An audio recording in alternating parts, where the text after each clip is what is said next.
everyone, and welcome back to another episode of the One Point Safety Show with myself, Scott Hartley, and my amazing co-host, Scouse Andy. How are you, mate? You all right, bud? Always, mate. Always good. Yeah, How are things with bit you? You forgot to good pay your apart from internet it. bill or something. It's not my internet. A few technical issues with regards to Camo Studio, and I've ended up trying to use the app, and I'm still in the store. It's an absolute nightmare, this, to be honest with you, but it is what it is, mate. We'll get there. Hopefully, you can all hear me okay, and we'll plow through, and we'll see what's going on.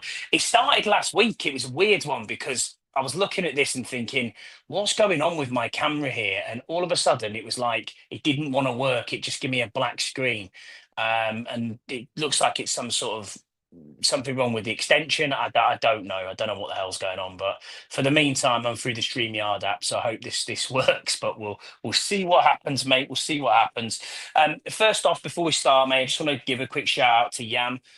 Who's had some personal news at home. We wish you well, buddy. We hope that you're all Mhm. right. Obviously, a few family issues going on, and we wish you nothing but the best. Obviously, long time listener and friend of the show, and friend in real life. So, yeah, if you need to reach out for anything, please give us a shout, mate. We're always here for you. As always, mate, sponsors, we'll go through that. Dunstable Town FC's Talk of the Town podcast. We are their sponsors for the up and coming season, which starts, I think, this weekend for non-league football. So if you're into non-league football, go and give them a listen and a watch. You can find them on YouTube, Talk of the Town podcast. Also graciously sponsored by My Old Bulls. You can go to myoldbulls.com, go and have a look at them. And you can buy our pants, you can buy our socks and all that sort of stuff. Good for a trip to Madrid if you're going to have a look at that. Also sponsored by Fusion Therapeutics, which is northwich-physio.co.uk. I've been told the dash is very important to find them. They provide expert MSK assessments and treatments with a focus on holistic care dedicated to improving your well-being through tailored musculoskeletal plans. The team offers specialist injection therapy and non-medical independent prescribing. So if you're in the Northwest, Manchester or the Cheshire area, give the team a call on 01606 512 013, or you can book online and the team will be happy to advise you on this affordable treatment solution. Also, you can head over to bleedingburgundy.com, go and have a look at them. Where if you want to into print writing, have a look at some of the writers that we've got on there. We've got a few UK guys over there. So go and check that out. That's really good. But yeah, mate, that's our sponsors over with. Takes about 10 minutes to get through that, doesn't it? To be fair. But yeah, man, I haven't been out in the You don't sun. see any money though, do you? You don't see any money from these No, sponsorships, do you? I know. I haven't been out in the sun. I'm just in a purple t-shirt, mate, in a burgundy t-shirt. So it makes my rather white complexion, Scott G, look like I am. I've been out in the sun, and I haven't been, mate. But yeah, all good, all good, all I good. think that's anger. That's what I think. It might be, you might be right. It might be anger. I'm just gonna move this down here, Absolute. and hopefully Red face. that'll be a bit better if we put that a little bit further down there. That might Really? sit better. I'm not You've now sure. I'm not become sure it will. you've now become like a A side piece, have I? yeah Well, it's standard better. It's standard. Yeah, standard yeah. Harley Could side could piece. could could be worse, mate. It could be going to a Coldplay concert and be a side piece, couldn't I? But anyway, that's for a different podcast, Sounds like mate. sounds like no piece. Nah, we'll get onto pieces. There's a question on that, Scouse. There you go. So we'll get onto that in a minute. I'm just trying to sort this out, man. It's not It was sitting fine well. until you moved it. They did have to move it, man. It's just yeah. I don't Fanny know. with it again. I know. I've gone a bit wild here. There you go. Let's try and lean it against something that works. I don't know. Anyway, we'll get on to the news then, Scouse. So first of all, we've got to talk about Terry McLaurin's holdout. Obviously, Very. that's foremost. Obviously, he did not attend mandatory training camp, and he was put on the physically did not attend on the physically did not attend list. So obviously, he is no longer currently on the roster as it stands at the moment, which is a little bit of a strange one. Obviously, with this being on the not turning up to training camp, it incurs a 50 grand a day fine. Obviously, he is holding out. Yeah, I was good in landscape mode. Right, thanks for that. There you go. We'll see. We'll put it back and we'll see if that's any better. It just didn't want to. It just didn't want to work there. So you No, just and now watched it I've out. gone. Now I've gone completely unbelievable. This. I'm really sorry about this if anyone's watching live. So I can only You see, apologise. you've got to deal with this absolute amateur hour right here. You know what I mean? No, come on, you know me. Absolute Yeah. amateur hour. You don't see my screen going Pete Tong. Do you know No, what I mean? yeah, right. Anyway, there we go. Just want to try and bring it down a bit. It's a bit high, but it That's is what fine. it is. Exactly where you were there, mate. That's totally There you fine. go. Right? There you go. But I'm just looking down every 2 minutes, looking at notes and bits and bobs. But there you go. So AP and DQ, they had a press conference, obviously on the start of training camp on the first day, and AP reiterated that at the opening presser that he wants a deal done with Terry, and he wants it to be close. I But agree, I I agree, think they're just miles away. Yeah, Scott, I've seen that saying Scouse deserves a better co-host. I don't think so. I don't think so. It'd be lost. It'd be lost without me. But there you go. It is what it is. Obviously, yeah. I mean, what thoughts on obviously Terry's holdout? There's a lot of questions on this today as well. I mean, where do you stand on it? That's the thing. Yeah, I mean, I think it's frustrating as a fan. I'm always. I think the problem is that we are kind of pro team, if that makes sense. I think as fans, we love players who play for us, but we're not really bothered about them if they leave. Do you know what I mean? So I think this is one of those. I think. I mean, I'm reading some comments on Twitter and social media.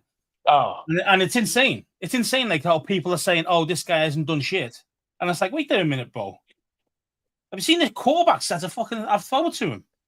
I've actually seen the shit he's had to deal with, and he's been the ultimate pro his whole career since he's been here. He's had a pub with Dan Snyder's shit. He's had a pub with all these other fucking fools, the worst quarterbacks in the world throwing to him, and he's still producing that yardage. Okay, not great numbers on touchdowns, but getting this yardage and being a genuine number one receiver and keeping his mouth shut and being really professional about things. He had ample opportunity to rip us to shreds in front of everybody that he could have done. I'm talking years ago when he first came along, he could have done all that. He didn't do any of that. Now, people seem to have short memories, man. People say those short memories. Oh, he's not worth the money, mate. He's worth the money. He's worth the money. It's as simple as that. It's not our money. End of the day, it's the owner's money. People say, "Oh, because I buy a jersey, I think I've got to say." Well, not really. You don't. You know what I mean? Like, but yeah, I mean, it's pissing me off because I think we're doing Terry dirty. I think he should have already been paid. I don't disagree. I don't disagree with you. I think there's a sweet spot, and I think between the two parties, they've just got to get on board with where they are. Obviously, it's down to age, isn't it? It must be. But that's what I'm saying. But what is that the main reason why there's a sweet spot where it's like, for some people are saying it's ridiculous stuff like 26, 27, 28 million. Mm-hmm. Yeah. And then some guys are saying pay the man 35. Yeah. Now the thing is, right, what you got to think about, I think, when you look at Terry and who you're comparing him to, and who he's probably comparing himself to, is DK Metcalf, right? Yeah, of course it is. Same year. Yes, DK Metcalf is younger, yeah. But the thing is, though, DK Metcalf has been a wide receiver 2 his whole career. Has he? You don't think he's been? You think he's been wide receiver 1 in college? He was wide receiver 2 throughout. He goes to Seattle. He wasn't wide receiver 1. Who was wide receiver 1 then in Seattle? The stud. The actual guy on the outside, Tyler Lockett. Tyler, come on, man. Tyler Lockett, by far better than DK Metcalf. By far better. That's something I completely disagree with you there. There's no way. The wide receiver 2 is whole career, and he's got 33 mil. An aging Tyler Lockett is better. Well, obviously Lockett's not there now, but he wasn't 3 years ago. When Metcalf got into the NFL, mate, he's a wide receiver 2 because Lockett was the number 1. And don't tell me he wasn't.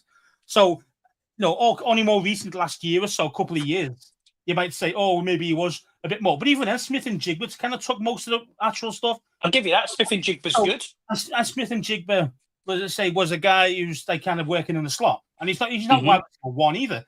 So don't. And then now he's gone to Pittsburgh. He's going to be a number 1. Is he though? Let's see how he actually is. George Pickens has gone, hasn't he? Oh So yeah, it's gone to Dallas. Yeah, of yeah, it was course a it has. Dallas. So now he's going to be a true wide receiver one. Let's see what he's good at. But now we say, but he's got 33 mil. I'm really sorry, 33 mate, but mil. I 33 mil. completely 100% disagree with your point. I think you're talking absolute bollocks. Well, In that's all honesty, well, I mean, whatever, because dude. DK Metcalf is The David so much Metcalf better is than fucking average, bro. Lockett. If you're Oh, comparing now, the yeah, two, no, now, even in the yeah, last, oh, he's fucking 35 now. even in the last 3 or 4 years, on stats wise, Like, I'd give DK it, I'd give Metcalf it is that. average, and he got paid way above It's not, average money. I'm not 33 saying he's million. I'm not saying he's a top wide receiver in the Terry NFL. Is he in McLaurin's the better top? than DK Metcalf. He is. Yeah, DK I don't so should get disagree with more. that Now part. you go, well, you say, well, he's not worth it because he's older. Now I get it. I do understand a little bit to that argument, but it's still the same thing for me. It's like, what you go through DK Metcalf's career, besides the last maybe 1 or 2 years, he Yeah, hasn't been a wide receiver one his whole career. And I'm not, Terry, I think I think he's Terry's I going to be think sitting he's there been going, this guy's established. wide receiver two, getting 33 mil a year. I think he's been an established wide receiver one What, in for 2 years? Seattle for For 2 two years. to 3 years. For 2 years. Three Okay, three 2 years. seasons, yeah. Terry's been wide receiver one since he's got here. Yeah, I know, I get that. It's because we had a shit wide receiver core, but whose fault is that? It's not That Terry's doesn't fault. matter. That doesn't matter. He was It playing does against matter. CB2. He was playing against CB2 his whole bloody career. Mm, Terry's taken the best of the best. So, yeah, so this is the difference. This is why DK Metcalf's stats might look better than Terry's or blah blah blah. And he's a better quarterback. yeah. Oh no, I don't disagree with that at So, all. I'm, I don't yeah, disagree with the I'm argument not of hating on QBs. DK. I'm not hating on him, but what I'm saying is it's kind of like Terry's going to compare himself to him. Of course, he is. Terry's going to go, well, wide receiver two for most of his career. He's a better quarterback. He's okay. He's a better numbers, but comparable-ish. I'm a better player than him, so I should be on at least make the same as him, if not more. That's what he's probably thinking. Do you not That's think what I'm though trying to that do you not think that there's a contrast here between what a team needs to pay and obviously what Terry needs to pay and where we go, and there needs to come to something in the middle because Terry should be looking at T Higgins, who's just recently got a contract and is a wide receiver too. Now, if you're saying he's the top wide receiver too, which I actually think T Higgins is better than DK Metcalf in my opinion, but that's just my opinion. Um, if you say that's what he's got as a wide receiver too in comparison to Jamar Chase, Terry needs to be higher than that because you're not taking a contract that's going to give you wide receiver money. Now, Garrett Wilson, you can't compare that contract because of the age comparison. You just cannot do that. If Terry was say. 24, then Well, this would be done. Yeah, I mean the length is going to be shorter. Now, again, this could be another reason why they're nowhere near getting this done. It might be that Terry wants a 4-year deal or something that'll lead him up to 34, 35 That's years. what I'm saying. Yeah, it could get be. it. If it's the years that's the issue, then that is a problem because are you going to negotiate that? Really, you're not because the age is going to get to him at some point. It will do. Mm-hmm. But see, like Jesse's like look at him. Higgins is better than Terry. I mean, come on, man. Seriously, I don't bro. think he is. I don't think he is on bro. stats, on contested catches. I don't think he is. I don't agree with that at all. It's insane that people think this though. That people like wide receiver twos are better than Terry. They're just not. They're just not. I don't care if you're an ultimate team. A wide receiver two is not better than Terry McLaurin. Is it an age thing that the team is holding this up? It's obviously probably the main sticking points, yeah. Because when you think about it now, I know he's still 29 right now. As we sit here recording, he is 29 years old. Right? He's 30 at the end of September. So the contract extension is the problem. So the contract extension, if he plays out this year on his current contract, his contract extension would not kick in until he's 31. Yep. So you've got 31, 32, and 33, which is probably the 3 years that he's going to see out. Then obviously you're into 1-year deals potentially moving forward if he still hasn't dropped off. Now the argument for, and in your opinion, which I'm not saying let's just forget your DK Metcalf stuff. I'll argue or die on that hill. But on the Terry situation, his issue you have is he's saying to himself, well, I haven't got the same mileage as other 30-year-old receivers, which is true because he wasn't highly recruited in school. He's He hardly didn't used in play. school. He's hardly used in school. Didn't take long to come in. Came in here as a special teamer, and then Jay Gruden went, "Holy shit, we've got a wide receiver one. We're going to use him here." He's never injured. There's less mileage on the tires, so for him, I can understand him trying to say, "I want I'm a 32 young million." 30. I'm a young 30. I'm not an old And 30. yeah, You know what yeah, I mean? I should be seen as probably 27. You know what I mean? There or Yeah, thereabouts, because which is he doesn't get he hasn't had loads of injuries like you mentioned, like the ones that are like serious that he'd be out for long times with. I just think like I think you just pay the man. I mean, yeah, okay, will it hurt us in the cap? Yes, but the thing is, you've got. Do you want to win it now, or wouldn't do you it want to wouldn't win it, in it 5 years wouldn't hurt time? us on the cap though. It wouldn't hurt us on the cap because he'd be playing on this year's deal, and you can actually lower the cap to make it better going forward. That's the point. I think it's down to years and guaranteed money. That's why they're not getting this deal done I now. think that's most people's contract problems, isn't it? Really, Of course it it's is. length and And guarantees. I just like I I just can think get let I it can go. get and understand the situation from the team. You don't want a bad contract going into 33, 34 years old. You don't want that on the books because that's when you needing to start to pay Jaden. Yeah. I understand that. Of course, you could say, well, is it a big risk? As you say, yeah, you give him a 3-year extension, so that's 4 years left, yeah, on his contract, etc., etc. You think, oh, you know what? Maybe he does drop off to 32. Maybe he does in his last year or second to Yeah. last year. You might drop off. But then the thing is like you like to think that we've got other guys willing to step up to be number one, and then you can probably cut him, even though that actually might hurt us on the cap if we do the way you obviously kind of wangle it, or the way it would hurt. But surely, you mean anyone with a brainstem would go, a potential 3-year extension, but with an out after 2, which means that we can That's get kind of out. where I want to be. Yeah, Yeah, I mean, and exactly. surely Terry's got to think that that's going to be realistic because if he's still smashing it at 33 years old, he's going to get another contract. Of course he is. Not like a ridiculous long one, but he'll get another contract, maybe a Yeah. 2-year deal, maybe rather than just 1 year's, depending on how well he's been playing. And you know. He's It's got to look at it from big man. his point of view. Is this is his last big payday? Last big deal. So it's generational wealth. Now I've seen people say he's greedy, and I get it. I understand why people are greedy. I mean, we've had a couple of questions here on it. Scott G said, Why do fans often say that they're pro player, but many of their actions truly show their pro team regarding players' contract, i.e., calling Terry greedy because he's holding out, but don't care when a player gets cut when they have years left on their contract to save money. It is a contradiction in itself, Scott G. I understand that.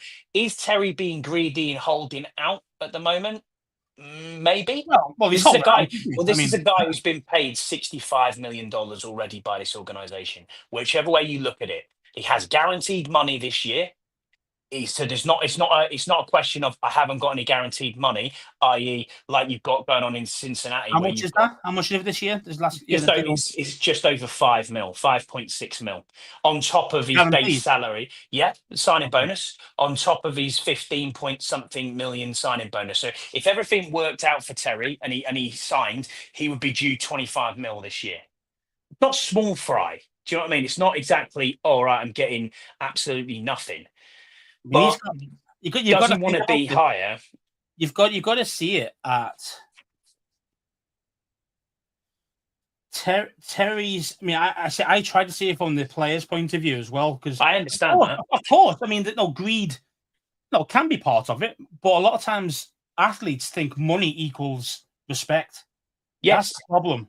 So he thinks that I'm being disrespected because I'm being lowballed, and I'm going to be getting less money than this guy over here because everyone compares each other, even though they Mhm. shouldn't, but they do, To- because they want to say, well, I'm a top 5 pay receiver. Why? Because I am a top 5 receiver. See what I mean? It's that ego as well, and every receiver, every player's got one of them. You know, So it's so he it's said in one of his them. Eastern Motors interview that he didn't want to reset the market, which is fine. I understand you don't want to reset the market That's because good. no one in their right mind is paying him Jamar Chase money. Now that is No, ridiculous, no. 40 mil. Now, if you look down the contract here, you've got Jamar Chase, Justin Jefferson, CeeDee Lamb, DK Metcalf, Garrett Wilson, AJ Brown, Amon-Ra St. Brown, Tyreek Hill, Brandon Higgins, T. Higgins, Jaden Waddle, DJ Moore, Devontae Smith, Nico Collins, then Debo, then Michael Pittman, and then Terry. The Debo is actually getting 23.85 million. Now we're not paying all of that 28.5 million, but Terry so far looks on there as 23.2 million. Now the DK Metcalf is 32 point what is it, 32.99, so basically 33 mil. Realistically, he's in the Brandon Ayuk range, which is 30 million. Tyreek Hill, 30 million. Amon-Ra St. Brown, 30 million. That's where Terry needs to get his money. If we came in and said, hey, 30 mil a year, 3 years, it's a $90 million deal, you're going to get a guaranteed 70. Yeah, I think that's the thing that guarantees. I think if you said to him, you guarantee the that's whole where lot, you need to. That's where you need to be. That. I think you'd get that signed. I think even if you guaranteed 2/3, 60 mil. I mean, I'm looking at this Amon-Ra St. Brown deal, 77 million guaranteed. Tyreek Hill's 54. Brandon Ayuk, 76. Just kind of 70 mil is there or thereabouts. It's about right. Now, you can structure that however you want to structure that. You can avoid deals at the end. I mean, Terry still gets, irrespective of if he doesn't sign a deal with us and he plays out his contract, he's going to get another 5 million next year in his signing bonus, even though he's not on the team, because that's what he's due. Now, Jesse's also come in and said, how surprised are you that Terry is holding out since he has a contract amount, guaranteed money left on his contract? And then he's also said, so how surprised are you that he's holding out? So that's the first part of the question. I mean, how surprised am I? Not massively. Would you have thought that he'd do a hold in? He did it last time, but it got signed earlier, so he didn't miss any kind of mandatory stuff. Besides, I think the first mandatory minicamp. But now the real season starting like kind of now, he didn't miss that, because he signed around this time. So, so am I surprised? No, he's done it before. To force things, and as I said before, I think he feels just like most people, especially in the athletics world, the athlete world, money equals respect, and he feels he's getting lowballed, he feels he's getting disrespected, and that's going to piss him off. And if it pisses him off, he's just not going to show up, and that's exactly what's happened. He's not showed up. No, they're not even close to getting a deal done. So why would he be there? You know what I mean? But we don't know if he's close to getting a deal done. Now Terry's also using Terry this as said a bargaining. That he didn't speak for a month. Yeah, but come on, bro, didn't speak for a month. Everyone's on holiday. Well, yeah, but even if that's the case, he said no one spoke to him. Doesn't mean Peters has got to speak to him. It could be one of his fucking cronies. You know what I mean? Could be anybody. I know. Contract, no, nothing. So again, that shows him. Well, maybe you don't really want me. Those things happen in the back of your mind, man. But there's a lot of agent talk here as well. What you also have to look at is his agent. The best for him. Yeah. His agent will have said to him, "I want you to go out, say this, stick to this script." It sounded the interview very scripted as well. I've got to be honest with you. You should be, but I don't think lying would work. Oh, he's not lying. I don't think he is. What I mean? Like if he's saying that he didn't get, if he said that no one has spoke to him for a month, or whatever it was, either if everyone's on holiday or whatever reason, right? If he says no one spoke to him for a month, no one spoke to him for a month. Because if he starts lying about shit like that, trying to put the team under the bus a little bit, that's not going to help you in negotiations. That's going to fuck you over more. So it's not worth it. It's not worth it. At the same time, the football shuts down for that whole month. We know that. And we struggled on this podcast trying to find any sort of morsel of something to talk about. You know what I mean? And there's nothing. There's nobody in the building. People deserve a vacation. They're there to work hard during the season, during training camp. So is it any surprise that everybody's in the off-season training or, going to get married, do whatever they want to do? He can feel as disrespected as he wants. He has a contract. Fucking honour your contract. I can't get away with that and not go to work and not honour my contract. Yeah, it's bullshit. It's fucking bullshit. Yeah, I know we're not athletes, but to the lay person who's sitting here play devil's advocate, this man has had $65 million out of this organisation, and he's claiming he's poor. And he's claiming he feels disrespected, and he's claiming, I'm there. No, come on, man. He wasn't claiming poorness, was he? No, but let's be honest. That's why he's claiming he's poor, because he's thinking I'm getting disrespected because I'm not being paid the same amount of money as wide receivers twos. Yeah, and the second part of his. Yeah, I didn't know his full contract there. 2.8 million of Terry's money's guaranteed. Is it? I've seen it. I've seen it's 5 mil. Well, that's gaff, though, isn't it? I mean, think about it. If you're right, okay, I'm not comparing the receivers per se. I know. Chase McLaurin or stuff like that, right? Mhm. But I'm going off importance to their teams. Oh, I get Right. it. Yeah. Where would you rate Terry as an importance to their team as a wide receiver one? I don't mean about money, actual player. Yeah, he's the most important player on the He's the team most apart from important player Jaden Daniels. on offense besides Daniels. Exactly. So, you got that. If you go up against he's as important to us as Chasers to the Bengals, as JJ Yeah. to Minnesota. He's that important. Okay, he's not their level, but he's that important to us. So why are we fucking around with this? This should have been done. This should have been done. So you're right, Deluxe. I just had a look there. It is 2.8 mil this year. But obviously it's 25 million. I wouldn't play on that with my last year, my deal, mate. Knowing that if I get injured, I'm done for fucking. I won't get a big deal after that if I get hurt. 25 mil salary, base salary. if you want to back yourself, if you want to back yourself, and you're the wide receiver, you want to back yourself, and you're the wide receiver that you claim you are, and you're the bollocks, you play on that deal.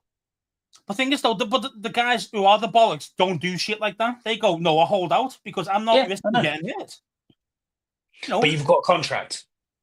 But that's what they do, though, don't they, in the final year of the deals? I know, but you've got a contract. They're happy to go, I'll take the fines of 50 grand a day for a week, 2 weeks, 3 weeks, where the hell it is. You know what I mean? Because they know deep down they're going to get millions more later. So they're happy to take the fine.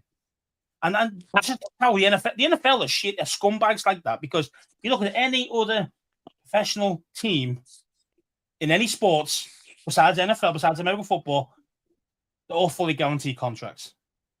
All. Yeah, they are. Every single contract, basketball, baseball, whatever. And then Soccer, even football, soccer, whatever you want to call it. Those contracts are fucking contracts. You know what I mean? If you want to sack somebody beforehand, you're paying them the whole contract. Yeah. Yeah. So the only difference is here is the NFL is different than that. Yeah. So the players have got to act differently, and this is why I think another reason why teams do this to players as well. To try and fucking lowball them best they can. Scott G's got a point. He said teams have a contract as well. They can cut them at any time they want without thinking, blinking. I agree with you. I understand. So as a player, if you're a pro player, you got to understand where Terry's coming from. If you go pro team, then that's different. Then fine, That's the Deluxe's point there. That's the point that I was about to bring up, is that Terry is this agent's highest client. His next highest client is Jeremy Chin. So really, yeah. So looking at it, I mean, there you go. Yeah, the maximum money himself. You mean for his little contract? Of course, he does, because he's saying here part of the holdup is his agent. In my opinion, Terry is his biggest client by far. How much experience does he have with deals like this? The agent may need the deal more than Terry. I don't agree with that in some ways. I understand it from the agent's point of view as well. He's gonna want to get his slice, which is totally fine, and that's how the world works. You don't buy a house without a mortgage and the bank doesn't get their slice, or you don't go to a solicitor, who you've got to pay. You can't buy a house without the estate agent. Yeah, you know what I mean. Exactly. You know what I mean. There's all that sort of stuff to do. But I mean, has it soured your feelings on Terry at all? It hasn't soured him. Of course, I mean, does it annoy me? Yeah. But it hasn't made me hate him or anything like that. No, I'm the same. No, I mean, it's annoying. He's still our best player besides Daniels on offense. Yes. It's annoying, but it's not soured how I feel about Terry and what he's done for this organization. That's what I'm saying. The only time he ever acts out is at contract time. He did it when his first contract came up, and he's doing it now. Do you think a little bit out of order? Do you think the fan base would be kicking off as much as they are? I mean, we've argued the toss here for the last half an hour on it, but between us. But you think that, and this is just how it is. It's like two blokes in a pub, having shooting the breeze. Yeah. But do you think this fan base would have kicked off as much if he'd have done a hold in rather than a hold out? I think it'd still be the same thing. I mean, I think the fans would still think the same. He's not out in the field. He's not really being with his teammates. I think I sent you a picture yesterday. He was actually got a picture by a random fan. He was in Virginia. Yeah, he's in Virginia doing yoga. I think he just finished a Pilates session. So he's himself in trim, And the thing is, as I'm saying, he's been professional that way. He's just not being professional with this holdout thing. But I get it from the player's point of view. I get it. You want to be paid the best you can, as long as you can, and as I say, this is his last huge big contract. This is what it is. And he's not thinking about himself. Like, you're probably thinking, "Oh, greedy? Is he greedy? He's It's after not his money." generational wealth, isn't it? That's what Exactly. he's trying to do. Exactly. He's trying to look after his grandkids coming through. His kids coming through. All the rest of it. That's what he's looking at. So that's the reason why. Because don't forget, some of these guys. I mean, what happens in football? Our football all the time. Yeah, Jesse, you're faded for a fourth. Yeah, but but like for example, there's a player at Liverpool at the moment called Luis Diaz, right? Now he has told us he showed up for training and stuff. He hasn't like held out, But what he's told them is that, look, I want to leave because Bayern Munich are going to offer me a hell of a lot more money. Yeah. So sell me or trade me as it would be here because I want to leave. I want the extra cash. We're not going to give him that contract. He wants out. Okay, so that's just how it is, And he's doing it not because he feels greedy himself, but he's come from a place. He's come from a place where all his family are broke, genuinely poor. Can't afford anything. Yeah, until he became a professional footballer and started earning money, big money. And now you're thinking, I've got to look after 10, 20 different people, not just your mum and dad. People just think it's your mum and dad you look after. No, look after the brothers, some of the cousins. Everybody comes out the woodwork. And this happens across the board, not just to Terry, but this happens across the board. So this is why these guys are after that biggest wedge they can get. You know what I mean? So, yeah, I say I'm not. I'm of course upset because I'm upset with the team really not getting it done. So on a scale of 1 to 10, then how pissed off are you going to be if it continues on? I mean, where is the level of I'm losing a bit of respect for the front office type? When do you start doing that? I'd say about this time next month, so a natural month from now. We're coming towards the end of August. We're nearly hitting the start of the season yeah. And it's not done. I'll be like, whoa, wait a minute. Or he hasn't been traded. Whatever the hell they're going to do, if it's still fannying about for another month, I won't be impressed. Do you know what I mean? So it's yeah. I mean, at the moment, it's still Terry's one of those guys you can get away with holding out because he knows. Yeah. It's not like he's a brand new receiver holding out. He doesn't know the system. He hasn't got the chemistry. He has got the chemistry. He knows the system. Yeah. So that's why if anyone of our whole team who could afford to hold out and not get the practice in is actually Terry McLaurin. So I say I'm not worried. I'm just annoyed. Same, and I'm annoyed with both parties. I'm not necessarily annoyed with just AP. I'm annoyed with Terry from both sides. Same, exactly the same. Obviously, it seems like I'm a bit more pro Terry at the moment, but it's just a case of, you got to understand it from their point of view. This is his last big deal. This is, and that's obviously very important to every athlete. The last big deal they're going to get. And would I risk myself getting the snap leg or whatever it is on my last year of my deal where I'm only guaranteed $2.5 million? Yeah, 20 million if I'm available the whole season. Yeah, I'm going to be. Now we know he's had a good injury history, but you just don't know, do you? It's the what ifs. You know what I mean? Of course it is. What ifs. And as a player, you got to think like that. You got to think, well, actually, if I get like an ACL or get a leg broke or something like that, something that's out of his control, really. He's going to get no contract. He's going to be worth fuck all next season. He's going to get nothing. He's going to get like a tenth of what he's probably been offered right now. That's the risk. So as a player, you go, nah, mate, I'm not playing on this deal, mate. You sign me some more. You sign me some more years here before I start putting myself on the line again for you. So it's that kind of thing. Yeah, I understand that, but they're also from the same point, you've got to think of it from the team's side. Do you want to be paying a 33-year-old wide receiver $30 million a year? Only if he's producing the goods, but you don't know. This is the what ifs again, isn't it? You know what I mean? You don't know how well he's going to be playing. Then he could be playing brilliant. He could be god awful. You just don't know these things. And I know we could say, well, over the passage of time, and as you get older, you get worse. Yeah, that's natural. Mm-hmm. Or as I say, I think Terry's a young 30. But really, like I said, like his body is in pristine condition. He's not hurt a lot. Not these real bad injuries that'll catch up to you like other guys will, where you start losing your speed because you've had loads of hamstring problems, or you've had this problem, or an ACL or whatever. He's not had any of those. So for me, I feel more confident that he could do it at the top level for at least another 3 years. Yeah, I think he probably will too. I think he probably will too. But we'll wait and see. Another bit of news then, Scouse. We'll move on to our next bit of topic. Trump has threatened to block the stadium build over the name. So Donald Trump has threatened to block the deal for the Washington Commanders' new stadium if the American football team does not revert to the original name.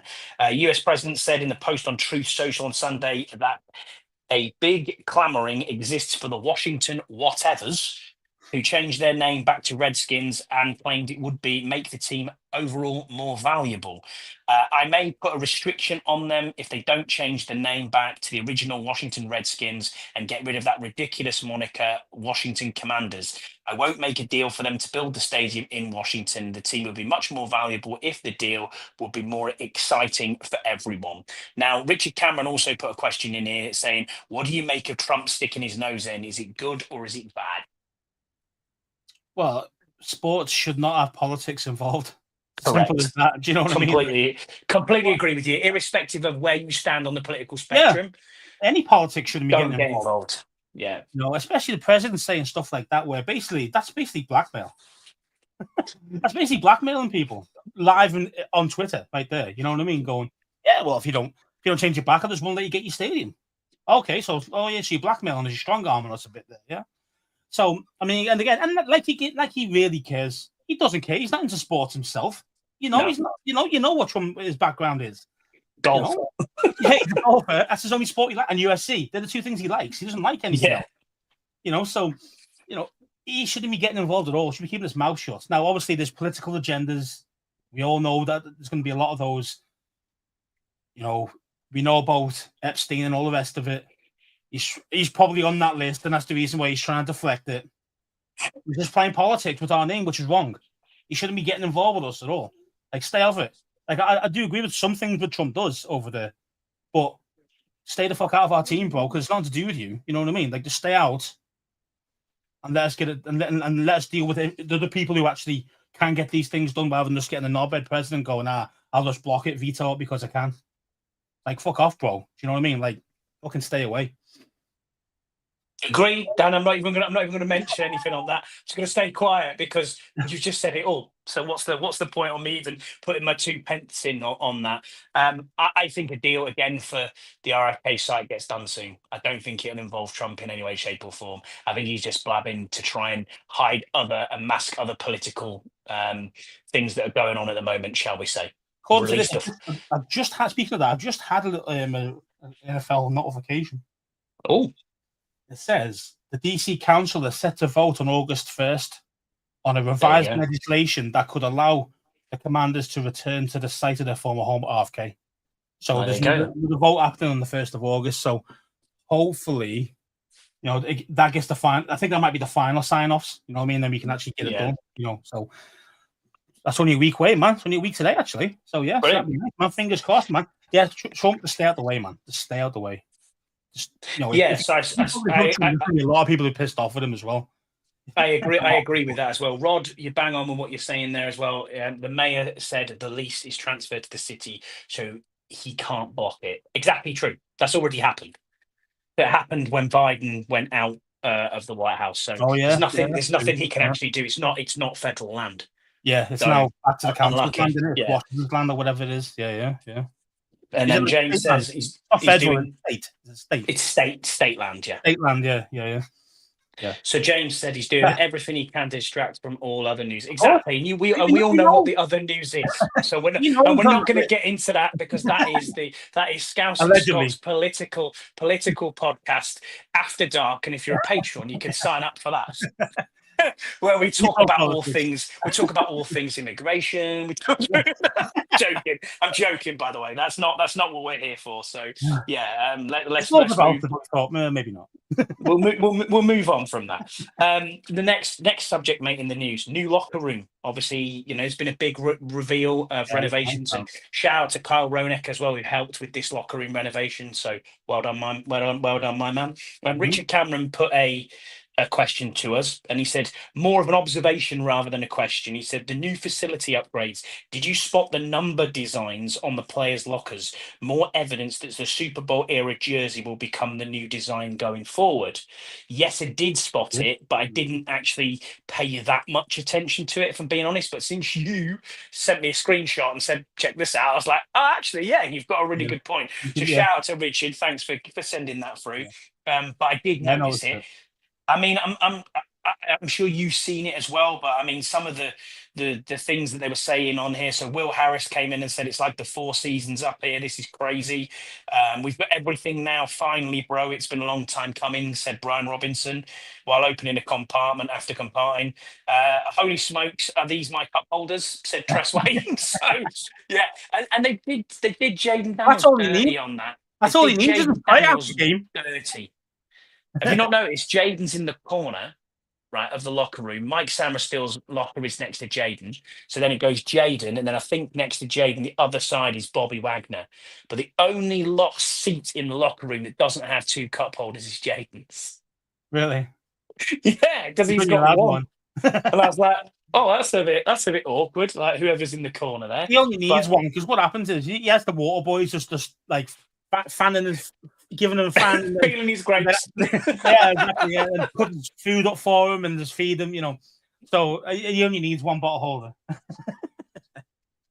But yeah, man, it looked nice, man. It did look a hell of a lot nicer. It looked great. It looked fantastic. The It locker looked room like that what it me, should look like. the Like locker room that me, black you, dude. we all walked around was horrible. Yeah, it wasn't the best, was it? But I mean, yeah, it looks so much better. I love the logo on the ceiling. It makes it look smart. I saw a hyperbaric chamber that they've made as well, which was Oh, really? I didn't see totally, that. No? totally bizarre. In Commanders, yeah, it looked like a big pod that was sat in. I think it Is was that- Dorrance Armstrong put it Is that- on Is that in the Instagram. stadium, or is that actually in Virginia? In the stadium, I believe. In the stadium, okay. Yeah. So they've got a hyperbaric chamber there. And they also got a new penis-shaped bubble. Yeah. So Once you see it, you can't unsee it, man. Once you see it, you can't unsee it. It's like, oh mate, what have you done? it's like the Goodyear blimp's finger, isn't it? You know what I mean? Yeah, man, it looks like ribbed for her pleasure. Do you know what I mean? Like that's what it looked like. Once you see it, you'll never unsee it. When you see that picture again, when the John Kimes' tweet. Go if anyone wants to see, go and have a look at John Kimes' tweet. There's a picture of it there. So yeah, they've got a new bubble as well, which is pretty like sweet. And that's shaped a bit like you know what I mean? It's phallus shaped. It's phallus shaped, shall we say? Phallus shaped. Yeah, man. I mean, yeah. You spend a fortune on that. Probably spent millions on that. Do you know what I mean? And it looks like an absolute penis. You know, it's just ridiculous, man. Like who never thought that looks a bit strangely weird, a bit like this. Let's change the shape just a little before we fix it. You know what I mean? So, yeah, Laura says, Laura says, sorry, gents, I'm late for the party. You two are talking about cocks. you missed the party, Lawrence. You missed the party. Well, that was a question actually that we got in from Jesse. He actually put in here. He said, what is Scous's obsession with penises?" I'm not. I've got no obsessions at all, man. No obsessions at all. Because once you see that picture, though, that's what it instantly reminded me of. It's the bubble. It's the bubble. Yeah, I know. I know. Deluxe says when you see it. When you see it again, I know. Guys who's listening in, just have a look at that picture from Kime, and you'll know what I'm on about. You'll know what I'm on about. Deluxe says one couple that keeps you humble. Yeah, maybe that's what they're after. But yeah, it is what it is. But yeah, I think it's a really good upgrade, and it's overdue and about time. It's what's interesting is whose lockers are next to each other. I don't think that's really that interesting. I mean, Mike Samerstill sat next to Jaden Daniels, Bobby Wagner's the other side. It looks like a mix. And when we had FA on the show, he was saying that they all intermix at lockers. It is not like, oh, the D line are all together, the O line are all together. They try to mix it around on purpose, just to make sure that you. That's the team cohesion, isn't it?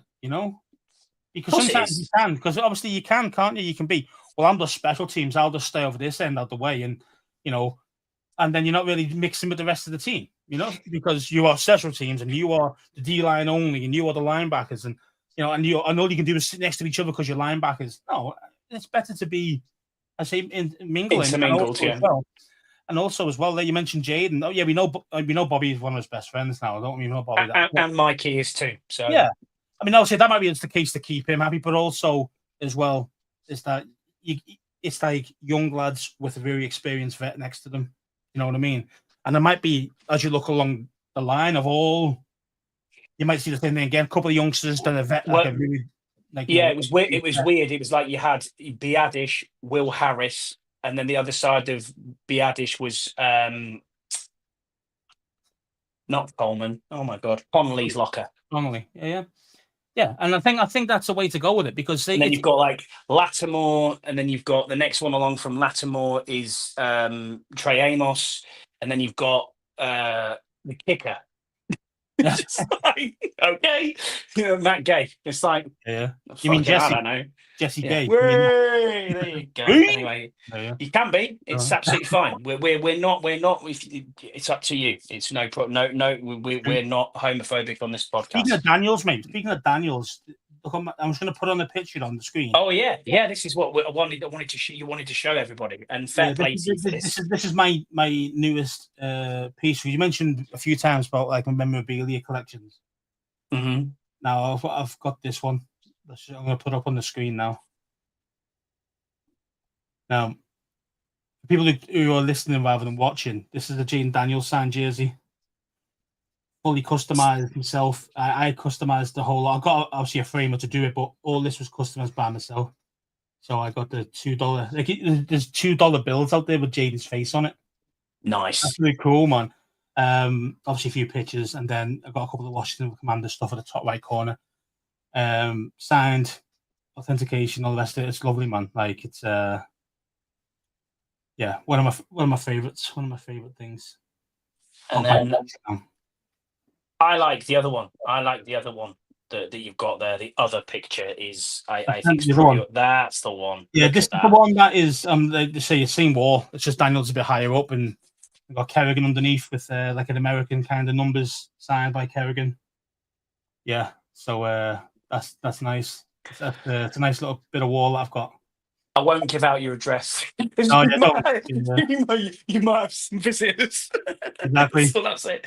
Or you could look at the wall of you could look at the wall of doom. There's just nothing here behind me. So I'm not a memorabilia guy, but fair play to you. I mean that Jaden one as well. Now he only gets things signed through Fanatics. Yeah, I got that. That one was a signed jersey before he went to Fanatics.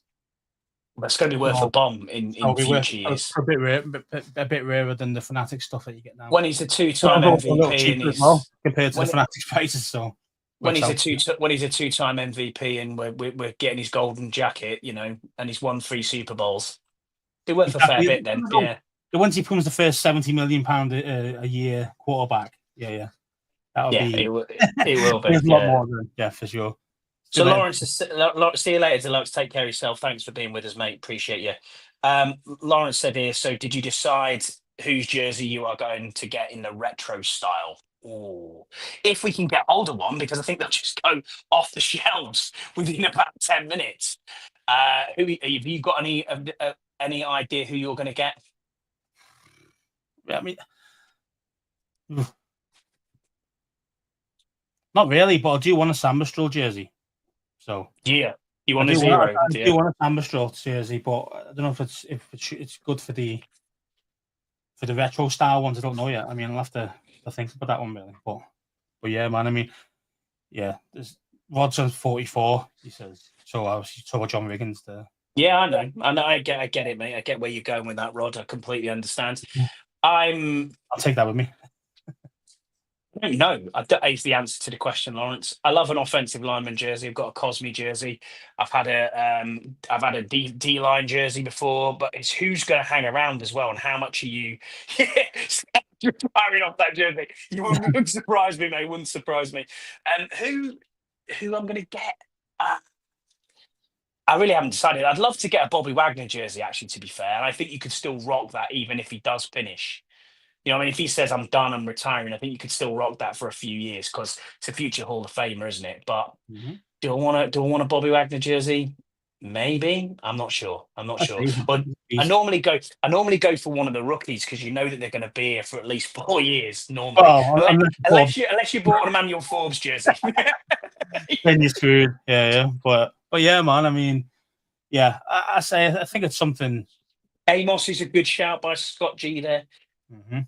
Mm. Yeah, I probably, to be fair, the only, like, my favorite guy that I've not got a jersey of is Sam Stroll. So I'll probably look into that. Yeah, maybe you may be right. I don't know. What about Kane Madrano jersey? Yeah, why not, man? Why not? If you can get him to sign it, Yeah, exactly. Yeah, that'd exactly. be quite cool. Why not? Why not? Why not? Indeed. So training camp then. Training camp obviously started yesterday. It started the walkthroughs, if you like, and the drills that they went through were very little. Today it kind of started properly as well. People who stood out so far then in training camp where we are. We've got to talk about a few. Debo is looking lean. Where this whole he's fat thing came from, he's carrying too much weight, he's tubby. I've seen him on like his private workout videos, and he looks immense. He looks like he looks like. I mean, if I looked like him and I was a professional athlete, I'd be absolutely chuffed to bits. He Yeah, looks it's funny, amazing. isn't it? It's funny that, like, you don't rip the D lineman who've got belly. He's a bigger boy. Do you know what I mean? He's as in Yeah. he's a thicker set guy anyway. And that's why he lasts better as a running back as well. He's built for it. He's built to be that tweener guy, running back / receiver, rather than purely like a Jalen Lane who's dead skinny, or you know what I mean, those type things. So it's kind of, I'm sure his what's his name, his mate, his trainer said he's 8% body fat. Yeah, I've seen that. I I've mean, heard that as well. if he's 8% body fat, mate, he's not fat, is he? Let's face it. If that's 8% body fat, I'm 88% body fat. Yeah, that's what I mean. Just because he looks like he's got a bit of a belly, but it's actually his abs. You know what I mean? Like, Yeah, I know. It's absolute just freak. crazy. But he's looking lean and he looked good. He took a really good touchdown pass, obviously from a dead dime from JD on day one. JD is also looking stronger, looking a bit thicker set as well. He looks like he's bulked up a little bit, which is a good thing to see. Put a bit more muscle mass on. I mean, it won't slow Especially him on his leg. down. You've seen his But on quads. his quads looking good as Look well. bigger. But So there's been two standout players so far in training camp. One is an undrafted free agent, and one was an undrafted free agent last year. So the one from last year is Tyler Owens, who we've spoke about a lot on this pod.